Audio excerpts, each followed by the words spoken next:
প্রয়াত ভাষা সংগ্রামী আহমদ রফিকের প্রতি সর্বস্তরের মানুষের শ্রদ্ধা নিবেদনের জন্য তার মরদেহ কেন্দ্রীয় শহীদ মিনারে আনা হয়েছে। সেখানে রয়েছেন সহকর্মী কিশোর জাহান, সরাসরি যুক্ত হচ্ছে সেখানে। কিশোর, ভাষা সৈনিক আহমদ রফিকের জন্য সর্বস্তরের মানুষ শ্রদ্ধা নিবেদনে এসেছেন। সাধারণ মানুষ কি বলছেন? সর্বস্তরের মানুষ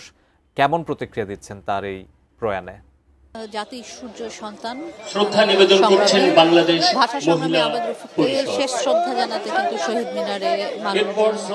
এসেছেন। নানা মন্ত্রণালয় যেমন এসেছেন, নানা সাংস্কৃতিক সংগঠনের ব্যক্তিত্বরাও কিন্তু এসেছেন এবং শ্রদ্ধা জানাচ্ছেন। সকাল 11টার কিছুটা আগেই আসলে ওনার মরদেহ আনা হয়েছিল শহীদ মিনার প্রাঙ্গণে এবং যেহেতু বারডেমে ছিল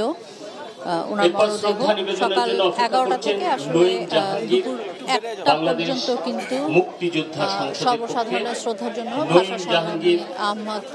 রফিকের মরদেহ শহীদ মিনারে রাখা হবে এবং যেহেতু উনি ওনার আসলে মরদেহ দান করে গেছেন সেহেতু ওনার মরদেহ কিন্তু এখানে শ্রদ্ধা নিবেদন শেষে আবারও বারডেমে নিয়ে যাওয়া হবে এবং সেখানে আসলে যেটি ভাষা সংগ্রামী আহমদ রফিক ফাউন্ডেশন থেকে আমাদের আসলে জানানো হয়েছিল যে ওনার ইচ্ছা অনুযায়ী, ওনার শেষ ইচ্ছা অনুযায়ী আসলে ওনার মরদেহ বারডেম হাসপাতালে উনি দান করে গেছেন এবং সেখানে আসলে ওনার মরদেহ পাঠানো হবে এবং তার আগে আসলে একটি শোক মিছিল, যেহেতু 11টা থেকে এই শ্রদ্ধা শুরু হয়েছে জানানো ভাষা সংগ্রামীকে, 11টা থেকে 1টা পর্যন্ত এই শ্রদ্ধা নিবেদন শেষে একটি শোক মিছিল নিয়েই বারডেমে যাওয়া হবে ওনার মরদেহ নিয়ে এবং সেখানে আসলে মরদেহ রাখা হচ্ছে। একটু জানিয়ে রাখতে চাই, আহমদ রফিক ভাষা সংগ্রামী উনি কিন্তু গত বৃহস্পতিবার রাত 10:12 দিকে আসলে বারডেম হাসপাতালে শেষ নিঃশ্বাস ত্যাগ করেছিলেন এবং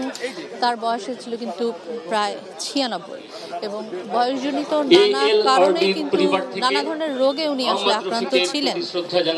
যে কারণে দীর্ঘ সময় আসলে ওনাকে হাসপাতালে থাকতে হয়েছিল। তো শ্রদ্ধা আসলে জানাচ্ছেন সাধারণ মানুষ আসছেন, নানা অধিদপ্তর থেকে যেমন এসেছেন, সংগঠন উদীচী যেমন এসছে, সংস্কৃতি মন্ত্রণালয় থেকে আসলে ব্যক্তিবর্গ এসছেন ওনাকে শ্রদ্ধা জানাতে,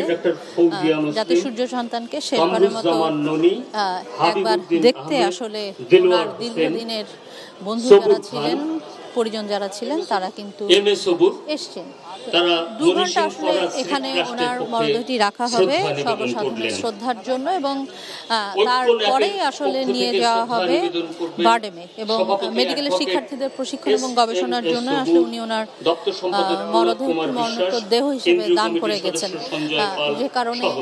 জানাজা হবে না এবং যেহেতু শ্রদ্ধা নিবেদন চলছে, ব্যক্তিবর্গরা আসছেন, শেষবার ভাষা সংগ্রামীকে ওনারা আসলে দেখে যাচ্ছেন। 2 ঘন্টা রাখা হবে মরদেহ তারিফ এবং এই ভাষা সংগ্রামীকে শেষ শ্রদ্ধা জানাতে আসলে বিভিন্ন সংগঠন, বিভিন্ন রাজনীতিবিদ, তার পাশাপাশি সাধারণ মানুষজনও কিন্তু এসছেন এবং আসবেন, যেহেতু দুপুর 1টা পর্যন্ত এই মরদেহটি এখানে রাখা হবে।